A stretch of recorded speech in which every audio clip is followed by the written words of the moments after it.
Hey, how's it going guys? Chris here, checking out another hero from Overwatch today, and I'll be going over TRACER in a bit more detail, with a bunch of information, tips and tricks. TRACER is an offensive character, meaning that she's better suited for rushing those objectives and being in the thick of the action, attacking enemies up close. With a fairly low amount of health at just 150 HP, TRACER has to rely on speed and agility to stay alive, and use those abilities in a smart way to avoid getting killed quickly. For this reason, she's been given a difficulty rank of 2 stars, as if you don't take advantage of that extra mobility and don't use those abilities at the right times, you'll probably wind up dead more than you'll probably want to. Anyway, as a bit of background info, TRACER joined Overwatch as a pilot to test a prototype time-traveling fighter called the Slipstream. But during the first flight, there was a bit of a problem as the teleportation matrix malfunctioned, causing TRACER to disappear.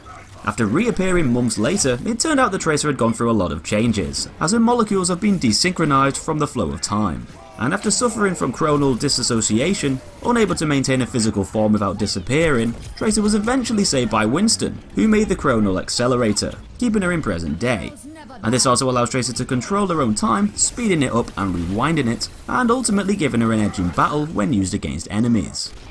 So TRACER's primary weapons of choice is a pair of rapid-fire pulse pistols. These are both short-range weapons and overall deal 6 damage per round up close, though are much weaker at a distance with a pretty heavy damage drop-off and a widespread cone of bullet distribution. So in other words, your bullets aren't going to be very effective or accurate on targets further away. You'll be able to fire off 40 bullets per second, with the guns containing a total of 40 shots per reload. This means that the damage output for the pistols is really bloody high up close. You'll be able to wipe out huge chunks of health from your opponents at a rapid rate. The reload time is only 1 second long, so it doesn't take too long to get back into the fight whenever you run out of ammo. You'll have to get up close to remain powerful and accurate with the pistols. Plus, they're also great for taking out tank characters from behind. Because of their size and lack of mobility, this means that TRACER can get up close and land more of those bullets easily. And although tank characters generally have a hell of a lot more health than you, it still shouldn't be too much of a problem taking them out, if you can flank them successfully. An ability that TRACER has to supplement the use of those pulse pistols is a quick dash called Blink, and this lets you quickly teleport about 7 meters into the direction that you're moving in. You'll be able to store 3 blinks at a time, with them regenerating back every few seconds. And these blinks can allow you to move more unpredictably and evade oncoming attackers, sidestepping around them and get them all confused. You can use Blink to zip around an enemy, dodge their attacks and shoot them in the back. It's a very useful and essential ability to use as much as you can, both in a fight and when traversing the maps, as that low amount of health that you have is going to deplete very quickly if you don't dash out of your opponent's firing lines. And you can also use the Blink ability to dash around the map, getting to objective points quicker, and to even cross gaps that would otherwise be impossible to jump over alone. Another time travelling ability that TRACER has is one called Recall, and this one lets you rewind your own time, returning any health and ammo that you had 3 seconds before, plus putting you back into a position on the map that you were previously in. The Recall ability is a very useful one that can save your life and counter any mistakes. You're temporarily invincible and invisible whilst the ability is active, and it can be used to avoid any deadly attacks just before being hit.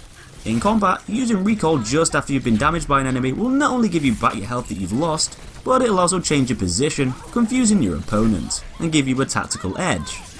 Recall is also a great counter against gravity itself, and one of the only things in the game that can kill anyone, in the form of those bottomless pits.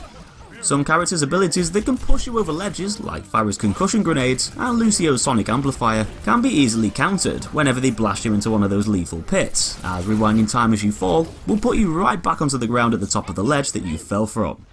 The Recall ability won't restore any lost shields or armor gained from teammates, though it will remove any debuffs like Zenyatta's Orb of Discord.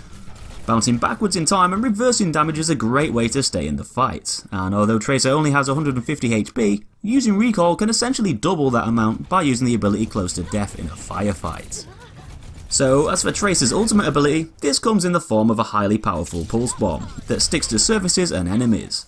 The bomb itself can deal 400 damage, with a 3 meter radius. After a short delay, upon throwing it in a short distance, the pulse bomb's going to detonate, dealing massive amounts of damage to anyone close by. It'll stick to an enemy if thrown at someone in front of you at close range, or otherwise stick to a surface that it lands on. However, one thing to point out is that the explosion can also deal self-damage, and so it's best to get the hell out of there as soon as you lob it. One good way to do this safely is to combine the pulse bomb with recall, chucking the bomb at a nearby enemy, and then rewinding time to get away from it, and into a safe place. Or of course blinking out of harm's way is also effective too. Because of the high amount of damage from the explosion and its 3-meter radius, it's a good ability to use on groups of clustered enemies around objectives, who are attacking or defending. Plus it's also very effective on slow moving targets and stationary targets like Bastion in sentry form, down to how easy it is to stick the bomb to them. So in conclusion, Tracer is a very swift and agile hero with a low amount of health, but a high damage output, and very unique powers. With a fast movement speed and those time zipping abilities, makes you a hard target to hit, leaving your opponents guessing where you're going to be next. She's not a brilliant character to directly head on through choke points, and you'll probably be outmatched by a group of enemy players. But in one-on-one firefights, you'll often have a good advantage up close. It's best to avoid large groups of enemies and fighting opponents head on, and instead flank them via side routes, using that speed to travel around the map faster and get behind your targets before engaging, singling out lone players and taking them on one at a time. By using those abilities, you can avoid danger, regain health, and zip away from battle whenever the going gets tough. And when used correctly, Tracer could be a very strong and often tough hero to take out, despite having one of the lowest amounts of health in the game. So that's pretty much it for this one, guys. Hope you enjoyed the video, give us a like if you did, and make sure you subscribe if you haven't already to see loads of other Overwatch guides and plenty more. Thanks for watching, and I'll be seeing you in the next one.